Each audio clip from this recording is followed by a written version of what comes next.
Hello, this is my very first sketchbook tour, and I'm a little nervous. Let's do this. So I actually thought I lost the sketchbook until not too long ago, so we can look back on it together. I started this on January 2018, finished it on June 2018. It took me 6 months to get through this thing, wow. But I got this book specifically with the intent of trying to finish it from beginning to end, because beforehand I was just using mostly loose leaf paper, and I would either throw out a lot of the sketches that I did or just lose track of them.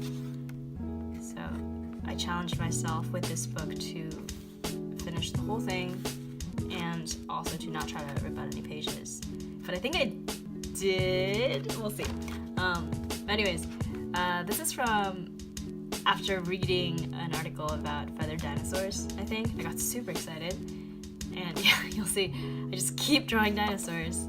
Once I find something, any kind of subject matter that interests me, I'll just keep going at it, and it'll take me a while to get it out of my system, so I apologize for the repetition. And the pen that I used for this whole book, the main one is this pen. It's called Pentel's Color Brush Pen, and it's really nice. I keep one pretty dried out and one completely saturated so that I can shade with this, and that's how I get that dry brush effect.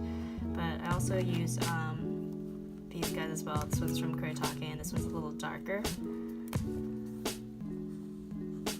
Like the black is a little bit more opaque, and this one, on the other hand, is gray. And this one is Pentel's Aquash pen.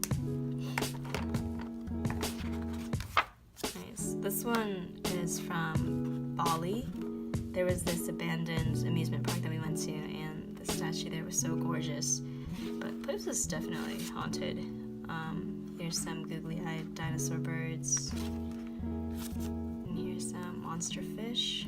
Probably one of my favorite things to draw. And oh, this is from a dream I had. I had this dream where a bunch of tadpoles kept turning into different kinds of monsters, and I woke up and I couldn't get it out of my head. I don't know what that is. These are some thumbnails from a commission that I did. It's really fun. And wow, more googly-eyed dinosaurs. It's so scummy. And more dinosaurs. Oh, this is the first time that I ever had one of these ice creams. Taiyaki, I think it's called, right? But I just loved how the fish looked. Like they're struggling so hard. And wow, I used a thin pen for once. Looks terrible. I'll keep trying. Here's some chickens. And oh. So this guy, these are called Sorie chickens, and I thought they were genetically engineered because more chicken breast. But no, they just look like this. They just look very unfortunate. They're really small too. And here's some more doodles. I think this was for another fun commission. Oh my god, see? I have no self-control. Here's some mice. And I try to place them. I try to make them interact with things, because usually when I sketch animals, I just kind of like leave them floating. Like this. And the funny thing is, I remember with this sketchbook, I tried to be more mindful of composition or like page layouts, and I can tell I just completely let that go. And this is from when I watched A Quiet Place for the first time. Great movie, but I don't think they released the creature designs yet, and I tried to draw it from memory. It just ended up looking like this. I'm sorry. And this was, I think, when my friend and I were talking about getting a chinchilla. More dino birds. And this one is, see, with that grayer ink. So even if you keep layering it, it doesn't dry quite as black as the other one. So I really like this.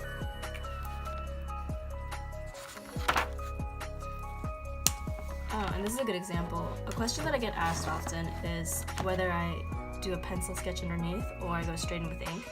So the one on the right here is one with a pencil sketch, and this one is just straight in with ink. So I think it really depends on what you're going for. Usually if there's a specific composition that I want, or if it's subject matter that I'm not familiar with, or if I'm going for more detail and precision, I'll do a pencil sketch. But if I'm just either doodling, if I want something to be more gestural, or if I'm doing something from observation, then I'll go in straight with ink. But there's definitely a time and place for both. Here I try to put a horse skull on a chicken body, and that's what I thought he might look like. I think I should do this exercise more often, but it turned out kind of weird. These are some studies from, I think, the Natural History Museum in LA. And I went to the Huntington Gardens with a friend, and we just drew plants. I honestly think plants are, at least for me, one of the hardest things to draw. And this was from Eaton Canyon. There was this dead tree that kind of curved over, so I thought it'd be really cool to draw underneath it, but there's a lot of bugs, so I didn't get to finish. And here's some more sketches from Eaton Canyon. There's some organs, more doodles, and bones. Another one of my favorite things to draw. Don't have to be like completely precise, and it still kind of ends up looking okay. This is when I went to Joshua Tree with some friends. It was a gorgeous trip. And some steadies, some chickens that weren't at Joshua Tree, and more fish. Oh, I love this page. My friends were visiting California, and I asked them all to draw something in my sketchbook, and they gave me walruses. That's a fetus. And that is my sketchbook. Thank you guys so much for sitting through this. I know it was really repetitive. I promise that in my next one, I'm actually gonna try to put color in it. I've been trying to diversify a type of medium that I work with, so it'll keep me accountable. But thank you so much, guys. Okay, bye.